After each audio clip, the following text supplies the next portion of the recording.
Do you believe in werewolves? Many think such stories are just legends, made to scare children around bonfires.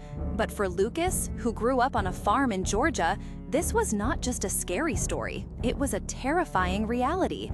If you have seen something you couldn't explain, or felt that danger was lurking in the shadows, leave your comment, share your experiences, and subscribe to the channel so you don't miss other accounts that defy logic. Sometimes evil walks in the red eyes of the night, and on a Lenten night, Lucas learned this the hard way. On Mr. Davies' farm, where the smell of the earth mixes with the sweetness of fruits and the breeze that rustles the leaves, Lucas lived a simple childhood surrounded by animals. The small family of Siamese kittens that his mother got at the beginning of Lent seemed like the portrait of innocence, until, on a silent night, terror came to tear that peace. Lucas's naive joke, suggesting that the werewolf could attack the kittens, became a somber echo, foreshadowing the horror that would soon reveal itself. When the dog started barking frantically in the backyard, something different was already announcing the storm. Lucas's father, worried, grabbed his shotgun, while the strong smell of rotten meat filled the air. The feeling that an invisible and monstrous enemy was lurking around the kitten's hiding place kept Lucas alert, motionless before the darkness. The silence of the moments that followed was more terrifying than the sound that preceded it. The presence of the beast, large, terrifying, and wild, prowled so close that a cold fear grabbed the boy's soul.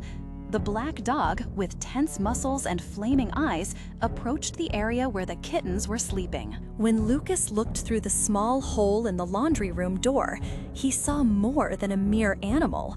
The creature that was resting next to the kittens was gigantic, perfectly human in form, but bestial in essence. A werewolf whose red eyes glowed with hunger and ferocity. The monster held a kitten, demonstrating at the same time strength and a strange zeal in its capture. His father, realizing the gravity of the situation, signaled for absolute silence and took Lucas to a locked room where they remained until dawn. At daybreak, the tragedy revealed itself in all its brutality. The kittens were scattered, partially devoured, with their faces arranged like a macabre work of art, separating them by the color of their fur. The dog's suffering, injured during the fight, reflected the violence of the night. The mother cat had disappeared, likely meeting the same fate. That vision was tattooed on the boy's memory, forever marking his perception of the world, of dangers, and of the supernatural. The farm was never the same, and Lucas grew up with reverence for the old tales, especially those about the werewolf. Since then, Lucas has avoided Lenten nights, getting used to a silent fear that lodged itself in the heart of the farm. The family, although life went on, never forgot the beast that roamed under the cloak of darkness, claiming an ancient and forgotten thirst, protected by legend and dread. That werewolf of tales was real, and it returned whenever the shadow of old alchemy took over the earth. Years later, Lucas, now a man, still feels the invisible scars of the night when the unimaginable crossed the domestic fence of his home. He ponders that the world holds secrets that science cannot reach, and that in certain seasons, like Lent, the veil between realms hides creatures that drink from the shadow of fear. The memory of those red, implacable, and incandescent eyes still accompanies him, teaching him not to underestimate the power of legends and the importance of respecting the unknown.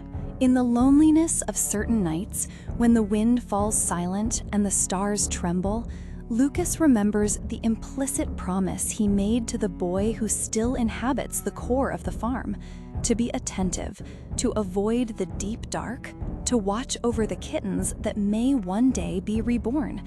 This commitment is the joining of fear and hope, a silent pact with the night and with the powers that inhabit it. Lucas knows that, although the werewolf is a myth to many, the truth he lived transcends the boundaries of imagination. Rural life hides many ghosts, But some, as he learned, are relentless sentinels of the night and of tradition. Thus, the farm remains not only a land for cultivation, but a stage for a story that the elders tell to remember. Werewolves walk alongside the shadow of the moon. That episode served as a warning for the family and for Lucas. Lent was never again a time for jokes or contempt for old stories.